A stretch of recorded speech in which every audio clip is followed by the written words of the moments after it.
Hello and welcome to the first stream for the 2023 best ball season. I am excited. Welcome, welcome. It is crazy that it is literally only a week after the Super Bowl and the big board contest is already, let's see, 15% was about what I was seeing earlier.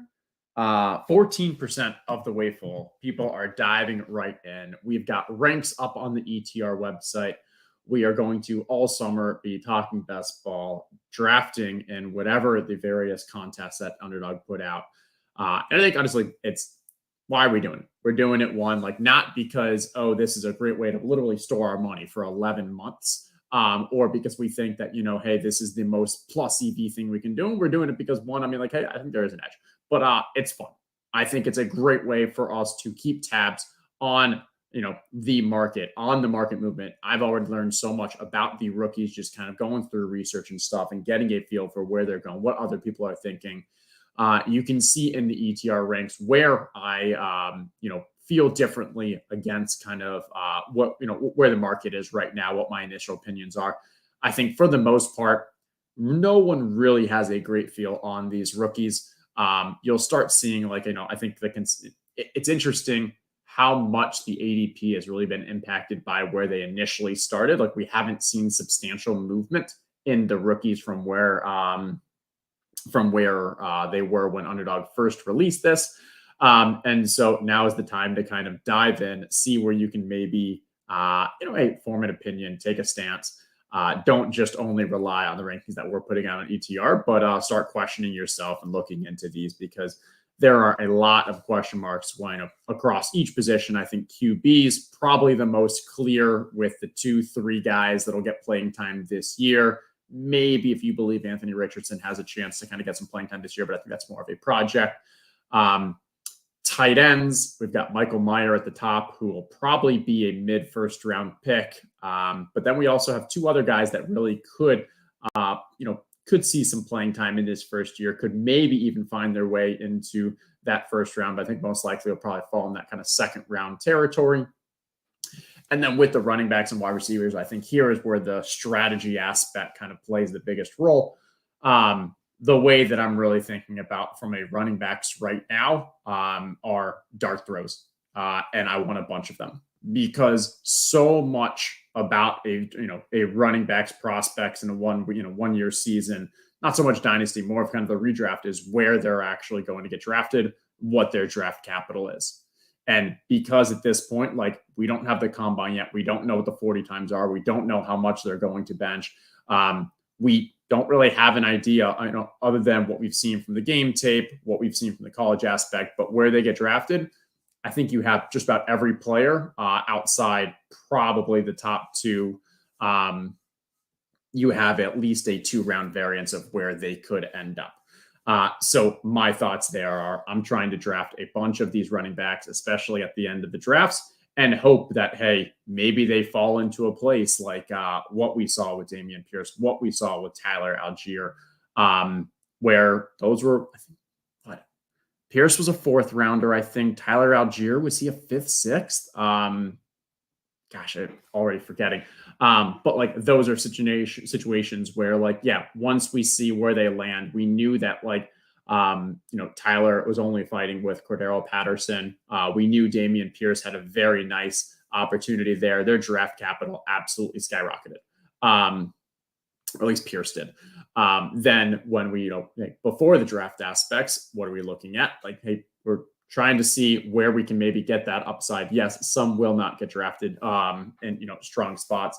Some will probably end up turning into 18th round picks. But the beauty of the big board is because it is that 20 round cycle format, we do get the extra couple picks to take these dart throws. We'll go through it kind of all throughout the next month or two. I'll probably try to bring on some friends who who really know this space, who really know the rookies, who really that's their forte, so we can learn from them, get a better feel going into the draft. Because I am definitely not a talent scout.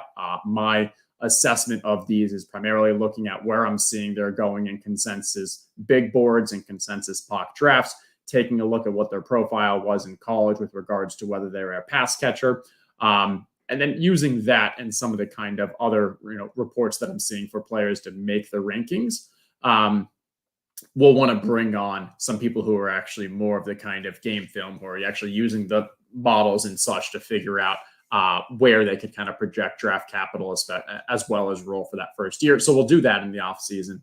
But for now, we're working with what we got. And then the last thing is, with the wide receivers,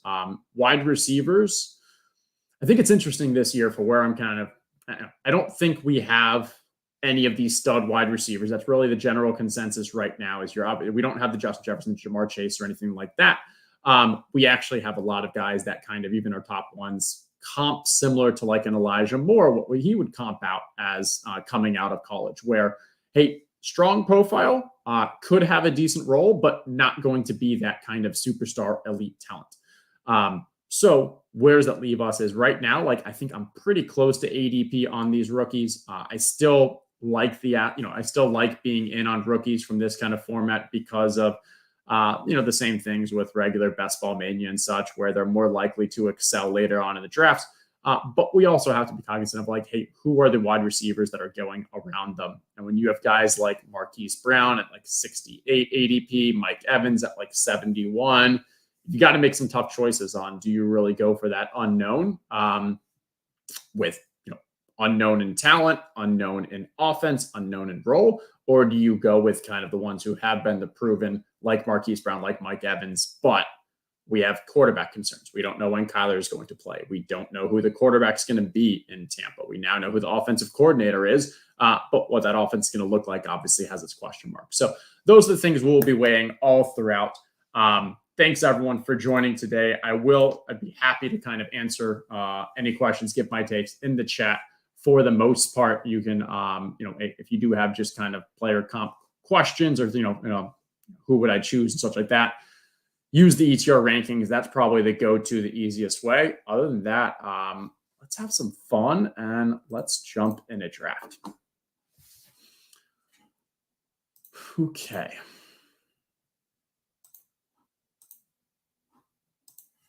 All right, we'll jump in a big board. I'm going to give about another 10, 15 seconds, give you all some time for the lag to kick in, and we'll see how many people from chat we can get in this draft to join with us. All right, waiting for 4 people. We'll see how that goes. Taking a look at what are the offerings right now in Underdog. So we have both the big board and the little board. I think what's really interesting, and I like what they did with the little board. I haven't done any, but yes, it's a $3 entry. But I believe it's a 2-entry max. Yes, only 2 entries. And the reason why they did this is because they know if they would have done the 150 max like they normally do, this thing would have filled within probably a day or two. That's what we've seen with the Pomeranians. That's what we saw obviously with Mittens and such.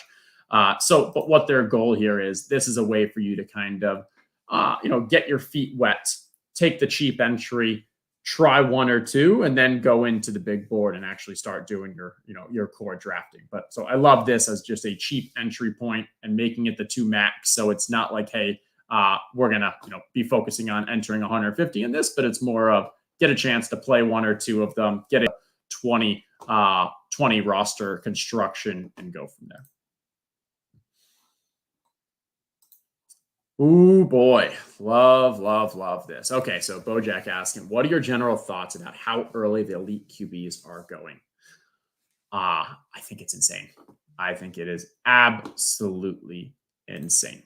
And so let's take a look at where these QBs are going. And specifically the top 3. So you have Mahomes, Josh Allen, and Jalen Hurts are all going at the top of the 2nd round. So who are you having to draft those against? We're talking Patrick Mahomes is ahead of Bijan Robinson and Saquon Barkley. We're talking Josh Allen and Jalen Hurts are ahead of Amon-Ra St. Brown, Jalen Waddle, Garrett Wilson, like elite skill players here. My thoughts are, just from over the years of doing best ball, yes, the quarterbacks have improved in importance because of the amount, what they can do on the ground. And just, obviously the things that we like about the, more passing offenses like Patrick Mahomes, their ability to kind of get the points on the ground as well. But it's just costing too much. any kind of 2v2 you do, I just really find it hard to imagine. And I think what happens is at this cost, we're no longer just paying for upside, but we're also paying for their kind of floor, their safety. And especially in a 20 round format, that floor, that safety just is not that important to me. And I think when I'm doing a 2v2, because there are so many guys in that kind of 110 ADP that I really like as QBs this year, that I think right now just strong values, especially when you're comparing to where these other top guys are going. So like, oh, here you go. So Trey Lance, I think he's one of my most owned QBs right now at 110. His upside is not much different than those three guys up here. His floor, extremely lower, but his upside should probably be right around this area. And you're getting him at the 110. You then also have, I mean, Kyler Murray, I think, is a tough one because of his injury aspect. But we've seen what Daniel Jones did on the ground last year with 700 yards, 7 touchdowns. We saw too what he was doing when he was healthy. Deshaun Watson, if he can actually reclaim what he was able to put together, obviously, before this season, I do think he's going to have a lot better season with an entire offseason with that team. But like, I think a lot of these guys have similar upside, or if not the same, but very slightly below. Definitely similar upside to like the Joe Burrow aspect, but are getting drafted so much later. And so if you were to do a 2v2, we're literally talking, would you rather have Trey Lance if he can get to that upside and Saquon Barkley, or would you rather have Patrick Mahomes and let's take a look at a running back that's drafted around Trey Lance? We're talking David Montgomery, Khalil Herbert. Like that 2v2 just seems so lopsided to me. If these QBs end up falling to like the late second, early third, I'll probably grab some just from an ADP standpoint. Maybe like looks like I auto drafted while we were talking. That's okay. We got Christian McCaffrey. What was I going to say? Oh yeah, I did like I reached on a Joe Burrow in the third earlier because I started it with Chase and Higgins. And so like when you're going for stacks, if you grab Diggs, I guess you could do the Josh Allen there. It's just paying a lot. It's paying a lot. So overall, I'm going to be out on those ADPs. I believe that as the offseason goes, those QBs will drop a bit. If we take a look at some of the other ones, I think those ADPs will drop a little bit. Lamar at 37, I don't hate. You can see I got Burrow a little lower and stuff. Herbert at 44. I'm probably going to be out on Herbert again. I don't hate it as much as I hated it last year, because last year, if you were drafting Herbert, you were not drafting Jalen Hurts or Lamar. So that's why I had 0. I might have a little Herbert this year if I end up, because you can get Mike Williams and Keenan right after that as well. Trevor Lawrence feels a little high, but don't hate it. But this is for me where that sweet spot is, where I kind of want to be getting 2 of these QBs in most drafts.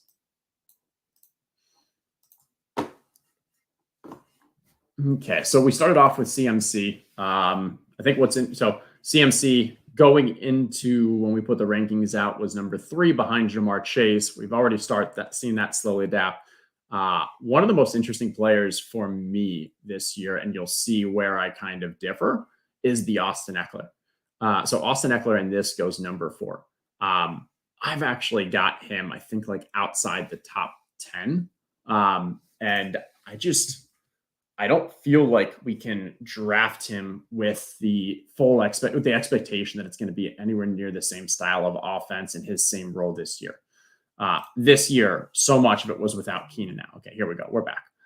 We've got Christian McCaffrey to start the draft. We could go Kenneth Walker, go Derrick Henry. I think we'll grab ourselves one of the last elite wide receivers. So we can grab T. Higgins. We already look like this is a bit of a wide receiver, heavier draft. Jalen Garrett going a little above ADP. So let's grab Higgins here. All right, and now we'll probably also end up with a second running back on the swing here. All right. Seen a few fun names in the draft, so good to see you all. Good to see you all. But yeah, so the Austin Eckler aspect.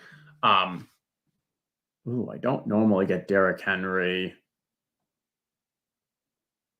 but we'll take the ADP value here. We're okay with it for this one. All right, if we take a look. So with the Austin Eckler, so much of his, elite performance was when Keenan Allen was not there. I'm expecting Keenan Allen and Mike Williams to both still be there this year. I know there's talk about cutting Keenan Allen to save some cap room, but I don't know. I think Keenan Allen is pretty much the most important piece in that offense for Justin Herbert to really elevate his game. We saw that when Keenan Allen was out, Mike Williams was not able to do it.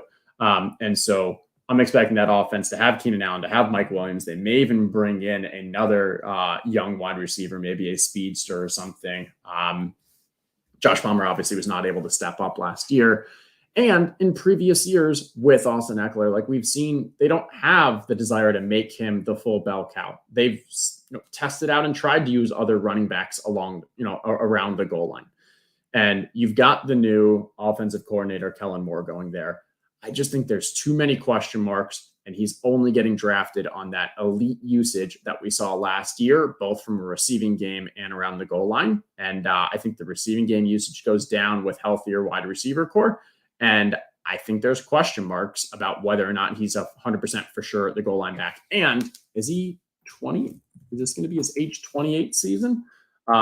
He's 27 now. He turns 28 in May. Yeah, so this will be his age 28 season. Again, like just too many things for me to be taking him as high as I've been seeing him going. And that's why I've got him and Saquon Barkley back to back in about that like 10 or 11 spot in drafts. Okay. Calvin Ridley. That's an interesting one. So I have Calvin Ridley pretty lower than consensus here. His talent was all, phenomenal. But my thing is, if we use the same talent that we've seen him before 2 years ago, where would he be being drafted? I think the third round. I think that probably makes sense. Like, I wouldn't put him ahead of T. Higgins or Devonta Smith. I think he'd be right at that kind of third round area. And here his ADP is 41.3, which puts him, early mid of the fourth round. And that's not knowing a lot of question marks. Question mark number one, will he actually be reinstated in a timely manner? I think most likely, but also a risk there.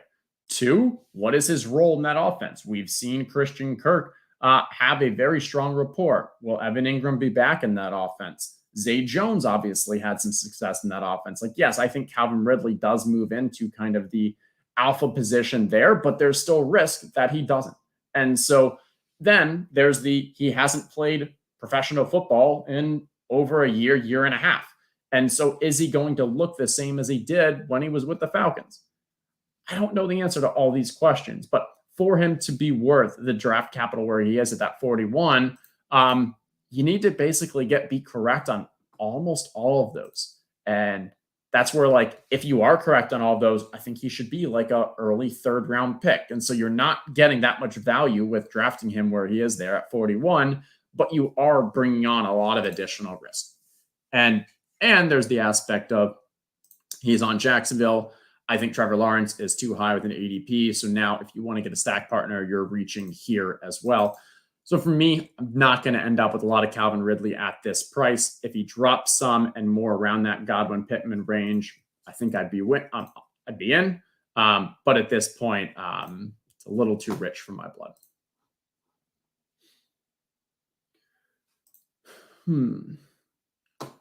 All right. Keep the questions coming. Happy to answer any of those as we go through. Let's see what else we've got with this draft happening here. So let's take QBs. Allen at 13, Mahomes at 15, Hurts at 20, all around their ADP. Joe Burrow at 22. I get it because you wanted the Jamar Chase stack here. Why not? I don't know. So this is the example where I went T Higgins and then I went Burrow on the, on the comeback here. Cause okay, we're back. We've got Godwin at the top of the board, Ridley falling. I think we definitely want to grab probably 2 wide receivers here. It could be a time where you're like, hey, let me take Ridley because then I can probably grab like one of these after. I know I just slammed Ridley. Let's do that. We're just going to do this purely from an ADP stance. He was only one difference than Chris Godwin, and we may still be able to get Godwin or Pittman with this comeback here. The guys that in this range that I'm going to end up with very, very few of are, there you go. C. Sloan's probably watching the draft. All right. Are these running backs? I think this is kind of our dead zone of RBs this year, that they just have too many question risks around Mixon. Obviously, the off-field issues. Okay, what do we know? Keenan Allen, DJ Moore. Since no real stack implications, I do really like Keenan Allen. I'm going to go with it. All right, about these running backs. So each of these running backs in my mind just has too many question marks to be drafting over these wide receivers. So, for example, Joe Mixon, obviously the off-the-field issues, but even when he's healthy, when he's on the field, the offense has made it clear that, like, hey, they don't want him to be the only guy there. Samaje Perine, his role continued to chip away at Mixon, both from a pass-catching back, but also just kind of a change of pace and such. Joe Mixon was very inefficient. His majority of his points, I think not majority, but a ton of his points came from that one outlier game. I wouldn't be surprised if they moved on from him. I think most likely he'll still be back in Cincinnati. I wouldn't be shocked if they draft another running back and then some of his work gets cut into there. DeAndre Swift just feels more and more like wish casting year over year. I don't think anything has changed other than we've gotten increased confidence that he's not going to be the bell cow there, and they don't have a desire for him to be the bell cow in Detroit. Javonte is an injury issue. I don't really know when the timeline is, but I don't think he's going to be ready at the beginning of the year. And people have not been coming back recently off these ACLs, as well as kind of your Adrian Peterson outlier season. And so I think you've got, hey, a potential slow start there, as well as how quickly does he get up to 100%? Does the team want to get him up to 100%? And then what's going to go on with that backfield? New coaching staff could use, just too much ambiguity there overall.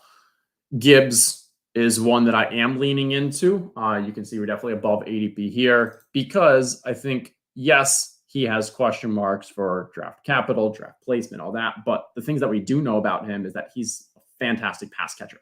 Can he be a 3-round back?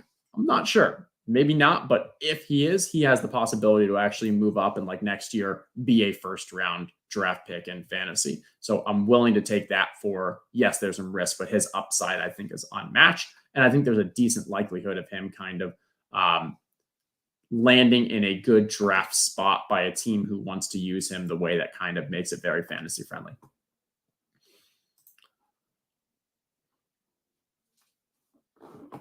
Okay, continuing to look at where these QBs are falling. So in that 4th round, got Fields about 5 picks after ADP. Lamar right around Lamar, a little value as well. Herbert right around his ADP. Definitely seems like after those first 3, there's a little value being found at the QBs as they drop a little. We'll continue to see what that looks like in the later rounds of this draft. Tight ends, that's a fun conversation. So Kelsey goes 5 overall, right about where his ADP is and where he's been going. I'm a little lower on that just because I think, like, Kansas City probably brings in a new wide receiver. We're basically just drafting him out of his ceiling, which is the case for most of the first round. But I think with the age aspect, with, like, the run out he had this year was just so pure with regards to the lack of other wide receivers and such. I think it's a little rich, but I can't fault you for it. His value above other tight end replacements was insane. Mark Andrews, good spot here. Falls right about where I'm seeing him. I've got a decent amount of him. I really like Todd Monken going into Baltimore and what that might do to open up the passing game for the offense. So wouldn't be shocked if like, hey, he has it ends up as tight end 1 this year. Kittle, I'm a little down on overall because of most likely Trey Lance. I think that offense just doesn't, his biggest success came with Brock Purdy near the end of the year. That also corresponds with when Christian McCaffrey came in. And so maybe that's something that's actually going to be predictable this year. But I'm a little scared away of the passing game for San Francisco because of what, expecting Trey Lance to have a major, just a lot more focus on the run game, maybe not as accurate. Maybe they want to use Kittle a little more as a blocker with Trey Lance back there. All right, we are coming back around. We've got 2 running backs, 3 wide receivers. Marquise Brown at the top of the draft. Oof. All right. I think this is the first time I'm going to be drafting Javonte, but now we're just talking a little too much value to let that slide. McCaffrey, Henry, Javonte. This might turn into, we'll call it a hyper fragile with the 20 rounds. With maybe now we can just stick with kind of, hey, these 2 Javonte, and then end up with like 2 rookies near the end of the draft. I don't hate that. Taking a look at QBs. So Deshaun Watson's the only one that really been in consideration here. No stack partners. Not going to really reach for that. Tight end is a bit of a dead zone at this spot. Doesn't make sense there. So I think we're pretty locked into grabbing a wide receiver, and Marquise Brown is a nice fit. So decent chance that DeAndre Hopkins is not going to be on Arizona next year. Allows Marquise to kind of be a bit more that alpha. The biggest question mark on this team in my mind is what's going to happen with Kyler with regards to kind of health. The most recent report from last week is that Kyler will likely not be back to start the season. So how long into the season? I don't know. I'm more bringing down my Kyler exposure in ranks because of the lack of maybe his leg usage. Obviously, him missing games is most impactful to him. I think Marquise Brown can still have some success. I think it's Colt McCoy, I think, is the backup QB there and will still be for this upcoming year. Not the best, but I'm still okay with Marquise Brown in the 7th round. All right, I see. We can go back to tight end. So, all right, I see a lot of questions. I'll definitely try to get through these. I'll go back to the tight end. So, Brian Adams asking 4th round Hawkins seems so early. It seems too early, or am I off? I think it's tough because you can tell yourself a story with Hawkinson in either direction. One, right when he was traded to Minnesota, they specifically targeted him. They used him as a primary pass catcher in that offense. Adam Thielen is going to be another year older. KJ Osborne just is not going to be a target hog. So can TJ Hawkinson be the number 2 option in a pass-heavy offense? Very possible. And if that's the case, then that ADP makes sense. But it also was a really small sample size. And it may have just been working with the talent that they had in the building at that time. Maybe they bring in a solid number 2 wide receiver this year, or draft someone. I'm not sure. I agree. I think 38 is too expensive for him. It feels a little like the Tyler Higbee situation where he had that 6-week crazy run like 3 years ago. But the difference is we were then drafting Tyler Higbee, though, in like the 9th round after that crazy round. Here, you're talking 38th overall. Yeah, that's too rich for my blood. Kyle Pitts and Dallas Goedert. I put a poll out on Twitter. I think it was yesterday or the day before. Like, who would you take between those 2? This is one I'm still trying to wrap my head around. A couple of guys at ETR are on team Kyle Pitts. I'm currently Dallas Goedert. I think I just have him 1 spot ahead of Kyle Pitts. But it's a big question of like, hey, what are you trusting more? The talent or the offense? And Dallas Goedert has very good talent. Obviously not the explosiveness and the big playability of Kyle Pitts, but he's also on one of the strongest offenses. Kyle Pitts can break any play and be an absolute beast, but will they use him that way? We haven't seen the signs. Will they want to be a pass-heavy offense? They're probably going to be more pass-heavy than they were with Marcus Mariota last year, but is it still Desmond Ridder? What does that offense look like? I still think there's a lot of risk there. I don't know. I got to keep thinking about those two. At this place, I'll probably get some exposure to both. But there's also a lot of wide receivers in that range that I like a lot more. So maybe I just pass on both for now. I'm not quite sure. All right, let's see some others. I see Jay Chang asking, are you high on Judy? I wouldn't say I'm necessarily high on him. Let's like 51 here. Let's see what his ADP is. I think his ADP is a little lower, 58. Yeah. I mean, I think that Russell Wilson can still be like a competent quarterback. I think a lot of what happened last year was Nathaniel Hackett and just the offense not working for him. That said, there's still going to be a lot of mouths to feed in that offense. And this is what we talked about last year and why we were kind of down on the Denver offense from a fantasy-wise is because you had Judy, Sutton, Tim Patrick, KJ Hamler, Greg Dulcich, Alberto, and then Javonte and Melvin. And like, okay, we still have Javonte. We still have at least, Tim Patrick coming back healthy. We still have 3, maybe even 4 of those wide receivers, the tight end spot. Like, there's still a lot of mouths to feed for an offense that was not good last year. So I would say 51 is definitely too rich for my blood. 58, I mean, looking at this draft, I'd rather have Drake London. Maybe that's where I would have him, like after the Drake London. I'll have to look at the ranking. See. Oh, we are back up. Okay, we do not want a running back. I don't love the Jahan Dotson ADP there. We could go for a tight end here with Darren Waller or Dalton Schultz. We don't really have any stack options that we're building right now. Taking a look at QB. Let's grab Darren Waller. What I like about Waller is we've seen from a tight end position, he has the ability to kind of eat up targets and be very efficient. Now, yes, since Devontae got there, that has not been the case. He also had a lot of health issues last year. But when you're bringing in, okay, we're back again. I'm just going to star Jahan Dotson because ADP-wise, he is still a tier above the others. I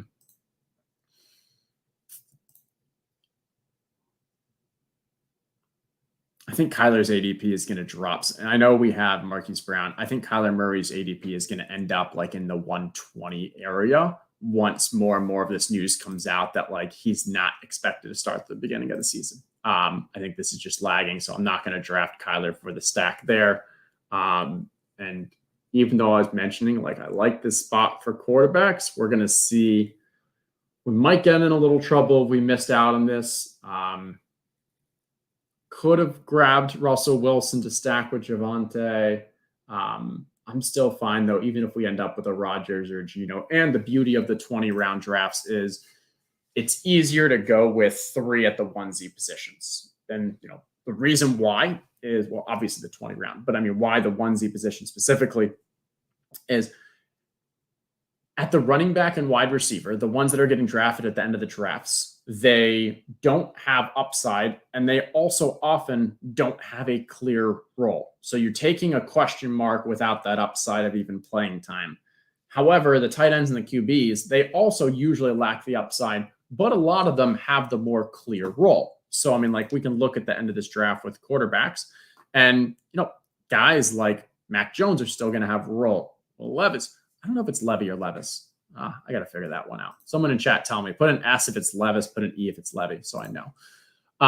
But like they're still starting. Even down here, Sam Howell's been noted that he's probably going to be the starting QB. Jimmy Garoppolo, like obviously is still in San Francisco. I think he'll be a starter somewhere. So like you still are able to get these starters kind of late in the draft. And then tight end even more so. You've got guys like Jelani Woods at 211, Tyler Conklin at 217. I think Isaiah Likely is going to play more of a role in a 2 tight end style offense with Todd Monken, starting tight end for New Orleans, Juwan. Like, yes, they lack the upside for the most part, but you can actually get playing time out of them.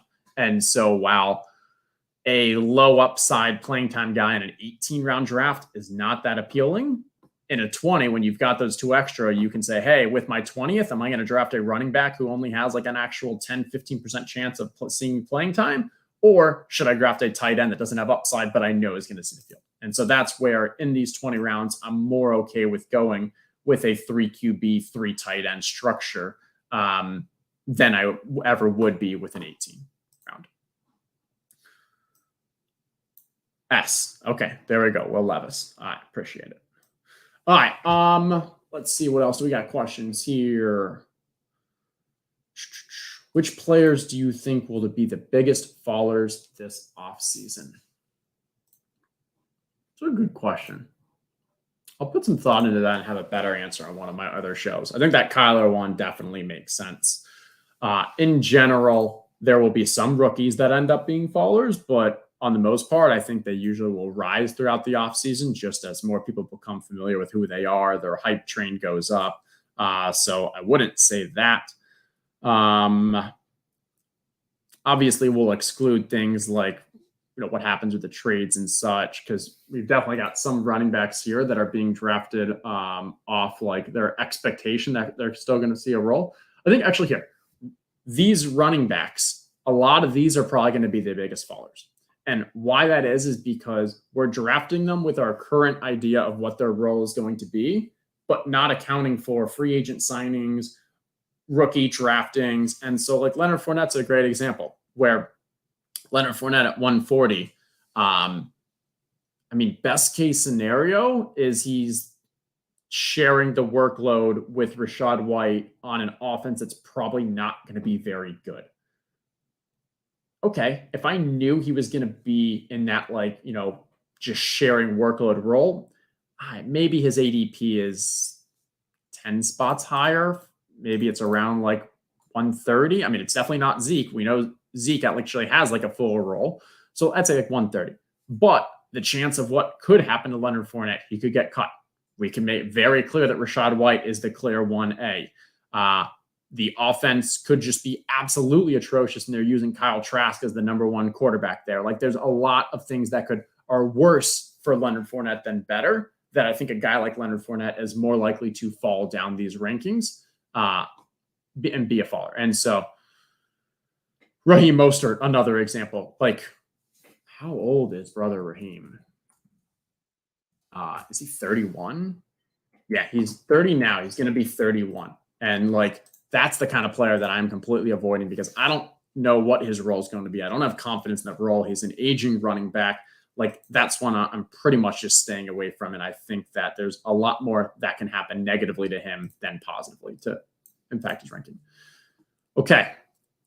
Gosh, you guys are really trying to get us to draft Kyler. All right, we're going to take Kyler here. This is about where I said, I think he'll end up settling. So ADP-wise, I'm okay with it. We have the Marquise Brown, so we're getting a stack partner here. And we could probably go with a 3 QB structure here, so we're not really, so we can survive if Kyler ends up having to miss some of the early part of the season. Besides Kyler, we got rookie Josh Downs. We're still not, we're not touching any of the running backs. Rodgers is an interesting one. We have not taken any Packers or Jets as the most likely 2 destinations for him from a stack aspect. There goes Rodgers. Bryce, I don't know. I'm not going to end up with Bryce Young when CJ Stroud is 2 rounds later at a very similar cost. So I'll probably fade that. I think Josh Downs probably makes the most sense from an upside standpoint. And fitting with, we love our wide receivers. That's where we need some help. Tight end is going to be a reach. Not a reach, but just don't love it. We'll probably end up, I think this is going to end up with a 3 QB, 3 tight end build. That leaves us 14 spots for the others. We could very easily do a 5 running back, 9 wide receiver, and do 3, 5, 9, 3, and still end up with 20. That's the beauty of the 20 is that hey, you always feel like you have enough spots at every position. And why, if anything, I'm more willing to go with that kind of 3 QB, 3 tight end. This feels like it'll probably happen. All right, going back through chat. Season of P. Ryan. I think, we could go mix and part. I don't think P. Ryan's just going to become like the alpha, the starting, the alpha, the starter in that offense, at least not for majority of the season. Maybe they draft a running back and P. Ryan like starts the year with the gig and that other running back like, increases his role throughout. P. Ryan is a, perfectly fine running back. I think they actually like what Mixon adds, brings to the table there. But if it's not, if Mixon is gone, they will bring in someone else. So I would not be drafting P. Ryan with I think he's going to become the starting, the primary running back there. How do you feel Breece will do coming off the injury? Yeah, I'm scared. And I think a lot of just what we've seen this year. So 2 things about Breece scare me. One is that injury, when it happened, and what we've seen with regards to those injuries in the recent, players have been slow coming off of them. Like we saw, a couple of those situations this year. So that scares me a little. 2, we loved Breece last year because of his explosiveness. Like he looked fantastic, would have been the runaway for the rookie of the year. And like when his game is built off that explosiveness, if you don't have that, like, is that going to hurt him? And then the next is the Jets have shown a history for wanting to use multiple backs. Now, if Breece was fully healthy, I think like they're more than confident using him and he can very clearly be an RB1 just at what he brings to the table. But if he's not fully healthy, with him coming off the injury, I wouldn't be shocked if they kind of do a slow build back. And so that's not to say that I don't like Breece or anything like that. However, he's getting drafted at the end of the second round. And so that's a bit too much risk for me when you compare it to the other guys around him. I think one example of a very close one. So like Kenneth Walker is 22.3, Breece Hall's 24.6. I'm always, I think the gap between those from a confidence, I think their upsides are kind of pretty similar actually, but I think the floor and expected is higher for Kenneth Walker because of what we've seen with the injury aspect. All right. How are you treating the Rodgers situation? If he goes to the Jets or Raiders, does ADP jump like crazy? If so, might want to get shares before it happens. I wouldn't say it jumps like crazy, but I do agree with you that there is currently value to be had with his current ADP. I think, he's, let's figure out this pick and then I'll go back with Rodgers. We could take some Cole Kmet here from an ADP aspect. We're getting almost 2 rounds of value on him at a position that we need with tight end. Let's see if there's any other QBs that we have from a stack aspect. Not quite. Let's grab Cole Kmet. I think this one just makes the most sense. And now Stafford and CJ Stroud are probably the top 2 to give us another quarterback here. We're strong. We've got some strong wide receivers. I don't think we need a 7th in Hunter Renfrow. And then from a running back wise, we could take a rookie and Sean Tucker. But again, we've got 2 very strong running backs. I think 3 pretty strong running backs, high draft capital allocated. So let's hold off on still reaching for any running backs now. And I think we'll probably take CJ Stroud or Stafford. I'm going to go with CJ Stroud. If we had a stack partner in Stafford, I would have been more willing to do that. I think Stafford comes back this year. I really hope so. I know that back issue, there is like a retirement risk for Stafford that we need to bake into it, which is why for the most part, not why, but that's one of the reasons I'm a little lower on him. CJ Stroud, just the unknown. As I mentioned, I think he should be being drafted right next to Bryce Young. And instead we're getting a 2-round discount on him. So let's take that. And hey, could he get a stack partner with Washington here? Could get a stack partner with Las Vegas here? Could get a stack partner even with Chicago here after the rumors with regards to at the Senior Bowl, multiple GMs left with the feeling that Justin Fields might be getting traded from Chicago. Who knows? But hey, CJ Stroud gives us a couple options there, some backdoor stacks. All right, let's keep on going through the question. So in the Rodgers one, So yeah, I think there is some value right now where Rodgers is being drafted because I'm expecting, just about any other place he goes is going to be better than the Green Bay situation. And so, how much value is that? I don't know, maybe a round or so. I don't think he's going to jump into the double digits no matter where he goes. But I do think like he can be closer to that like low 100, maybe a round higher. So I think stacking the QBs that we expect to move is pretty interesting because the tournament I mentioned is at 14% right now, and it's been 4 or 5 days, maybe about a week. So if we think like, when is this going to fill? My guess is this tournament fills in about a month, maybe 3 weeks to a month, depending on how fast it kind of ramps up. I guess three weeks could be possible. Yeah, 3 weeks to a month, I'll say. And so what's interesting is like, hey, if Aaron Rodgers, I guess we'll do the Geno Smith one. There were rumors that Geno Smith could follow his offensive coordinator to Tampa. Yesterday, we just heard that the offensive coordinator did officially sign with Tampa. I don't believe Geno Smith is going to follow him. I don't think the Bucs can actually afford it, but that was a potential rumor. In that scenario, if you believed it was going to happen, you could be drafting Geno and getting the Tampa Bay wide receivers to get your stack. However, if you believe that they were going to sign the offensive coordinator early on, like they just did, well, then there may not have actually been that much value to go for the Tampa stack because we'd probably know where Geno signs while this tournament still happens. And so unless at the very end, like you're still going to have other people getting that stack and the ADPs aren't going to substantially change. So it's not something I'd want to reach on.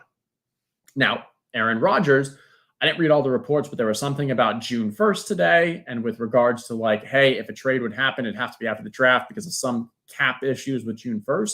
Well, now with that belief, like if you digest that information and believe that Rodgers would not be traded or on a different team before June 1st, well, that's going to be after this tournament fills. So if you have a belief that it's going to be the Jets, that it's going to be the Raiders, that it's going to be a wild card Washington team, and you want to stack Rodgers with those players, now the tournament ends before we actually know where he went, and you now have a very unique stack if you got it correct.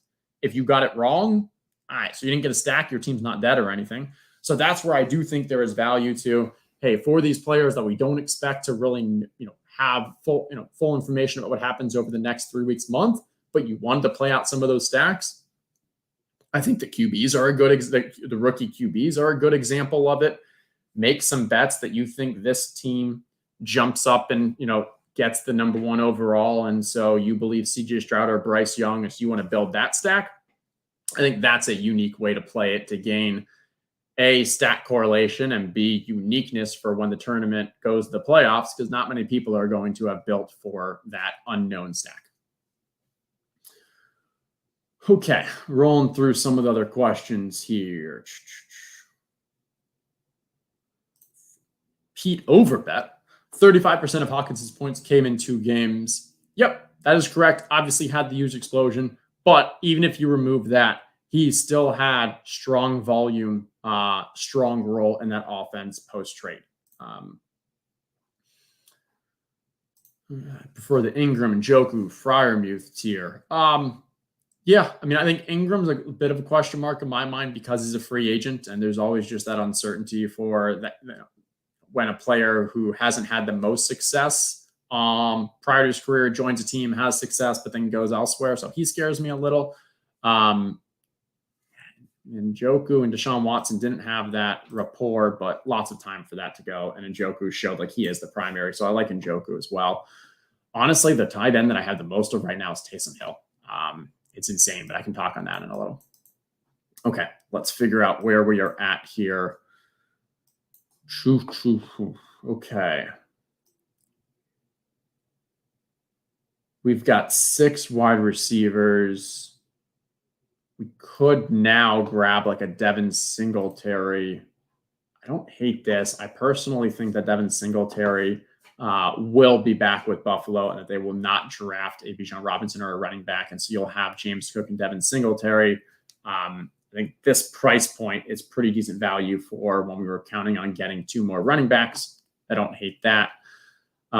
Next, now we have Kyler CJ. We have Waller Komet. From a tight end wise, we could take one of these tight ends. True. Tight end or QB is probably our play here. From a QB,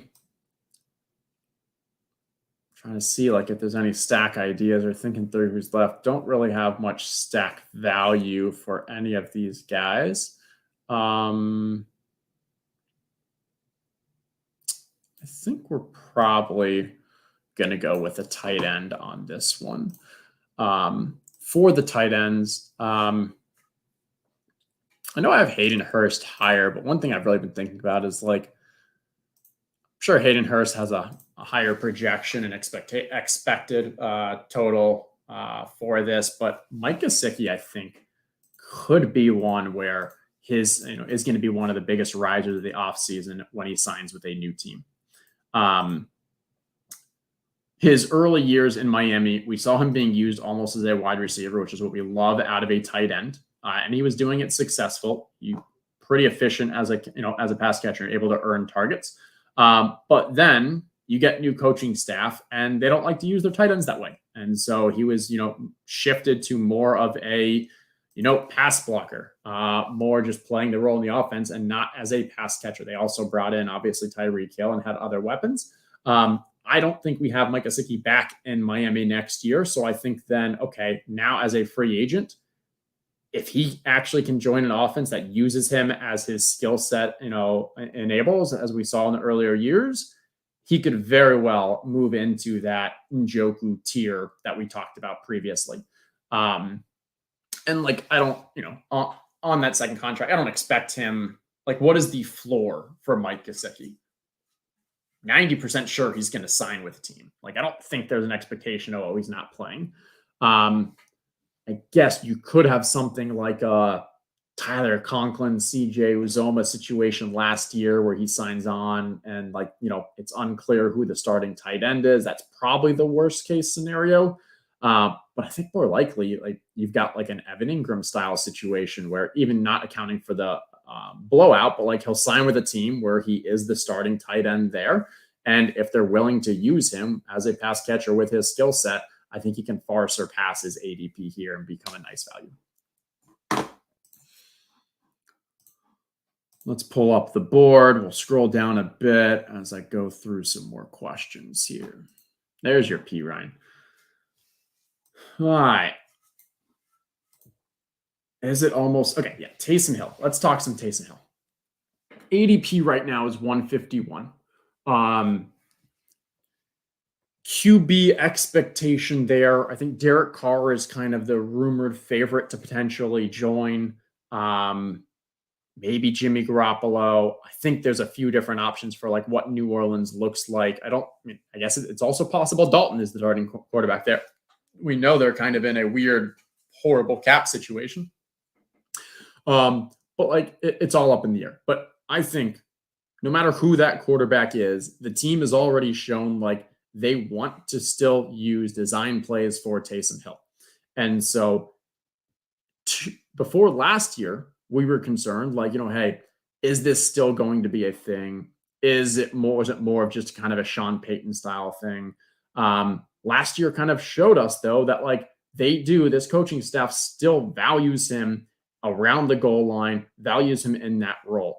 And so I think where he's being drafted right now says like, this is a pure expectation that like he's going to be used occasionally, have some catches, get a few touchdowns and such. Like it doesn't account for any of that possibility of him being the quarterback.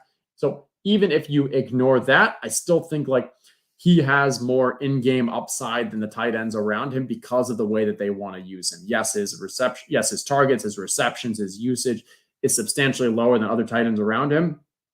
But the kind of opportunities that they still continue to want to use him in, the trick plays where he's the clear target, the goal line scenarios where he's the, fullback or whatever we want to call it. I'm still liking him. That's why I still have him. I think I have him as my most drafted tight end. I think at 150, and I think he probably should be a little closer to like the 135, 130 range for tight ends.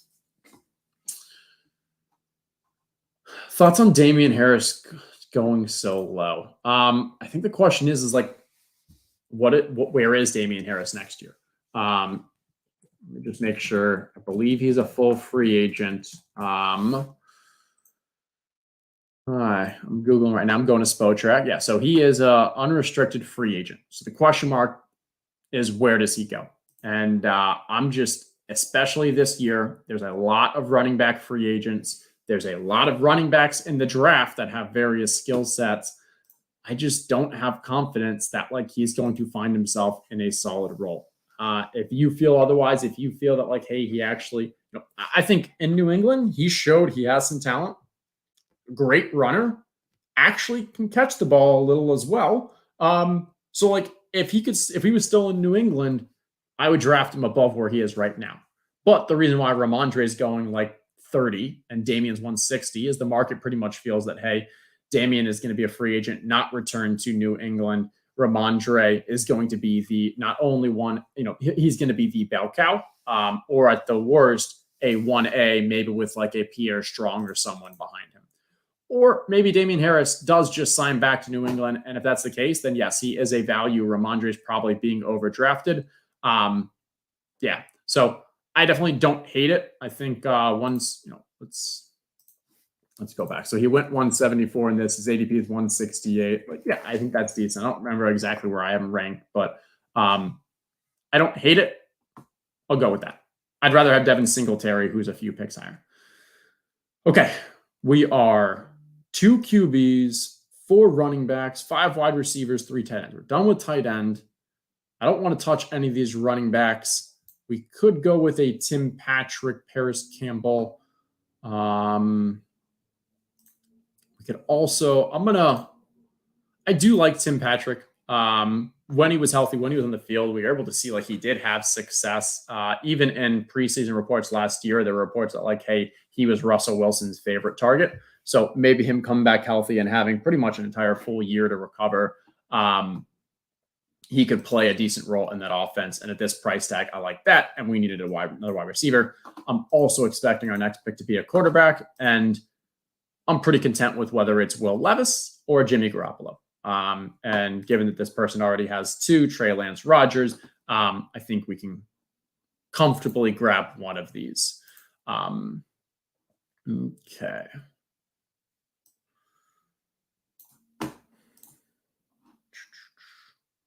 All right, looking through any other questions.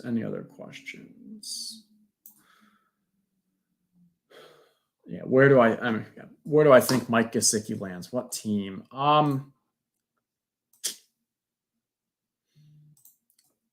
don't know. All right, let's do this first. So we're gonna grab Will here. Actually, no, that's probably a bad play because we have. Ooh, that's tough. All right, I do like Will better than Jimmy, but my concern here is Kyler may not start the year healthy. CJ Stroud, already a rookie, may not start day one. Then you grab Will, who may not start day one. So let's grab Jimmy. Kind of the same situation with Jimmy as well. With the CJ is like, hey, we could back ourselves into a stack with a couple of these different teams, such as Washington, such as Vegas, such as Chicago. I don't think Chicago, but Washington or Vegas. I could see Jimmy is definitely a possibility. Yeah, what team? There's a few teams that need a tight end. We're looking at this for the draft and such to try to figure out like where we think Michael Meyer White might go. Detroit obviously traded away Hawkinson. There was a lot of comps like for Michael Meyer to Hawkinson. So maybe thinking like if Detroit wanted new staff for Detroit wanted a new tight end, get their guys, do that with Michael Meyer. Could also see them taking a free agency discount on a Mike Gesicki aspect. I don't know. I haven't looked that much into that. That'll interesting thought exercise. Maybe I will, but I think more likely it's just like, hey, rather than trying to guess, I think he's going to go to a place that will use him as a pass catcher with that skill set. Just hope that he is going to a place where he's the 1A or the alpha.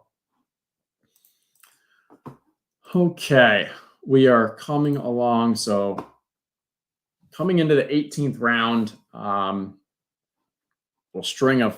strong string of tight ends just went there. Glad we got our tight ends early.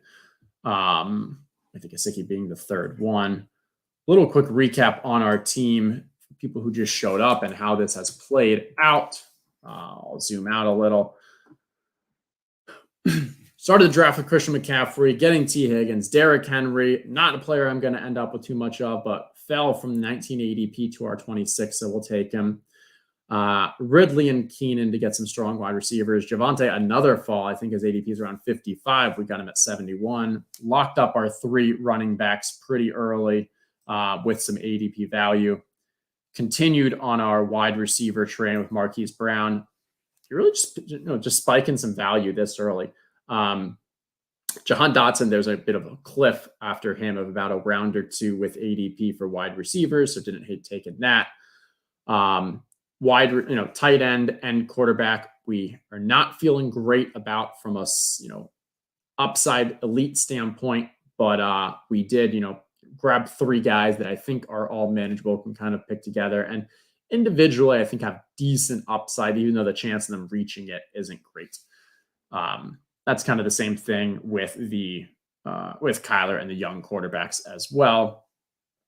All right, we still probably want to grab 1 running back and then probably 2 more wide receivers with our final picks. Most likely in these scenarios, we're going to be drafting from the rookies, expecting that these are dart throws. A lot of the times they're not they're not going to fall, and that's okay. But we're really just hoping for a little bit of an upside, especially since we grabbed Devin Singletary here, so we can get a little even more creative with the next running back for that upside. All right. Sir Funkyton asking, are you concerned about Keenan report he may be a cap cut? Yeah, I touched on this a little earlier.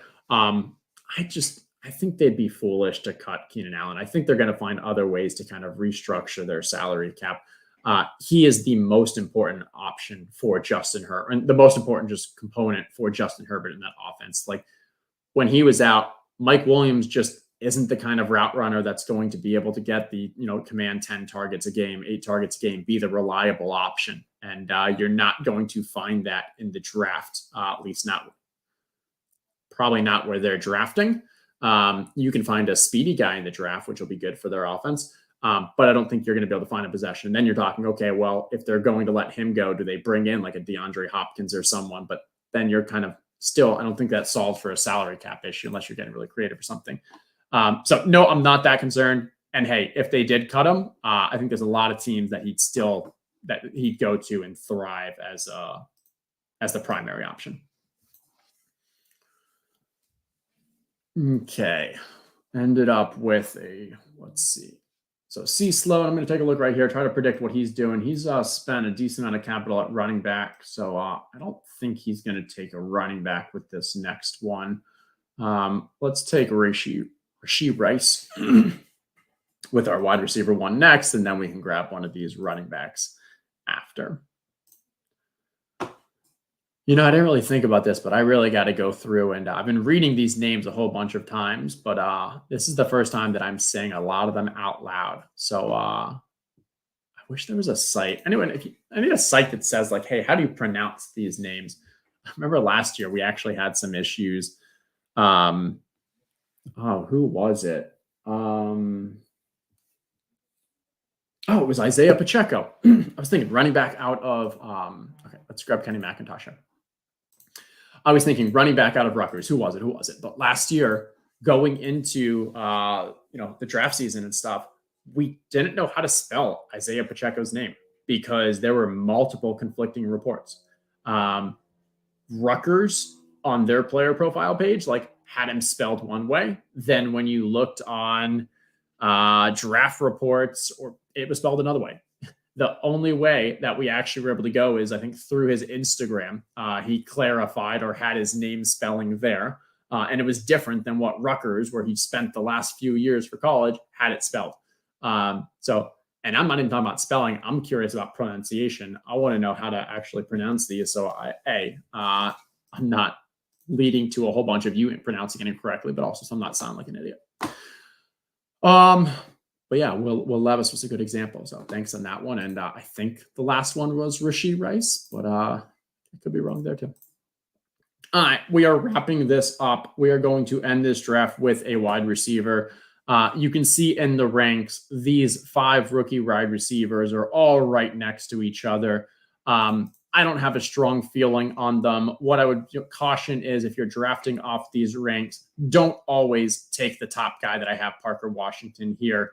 Kind of honestly just randomize among these to get a well-balanced portfolio. As we learn more, as the combine happens, we'll probably start differentiating a bit. But to be honest, like no one really has a feel for where they get drafted or what they'll end up doing.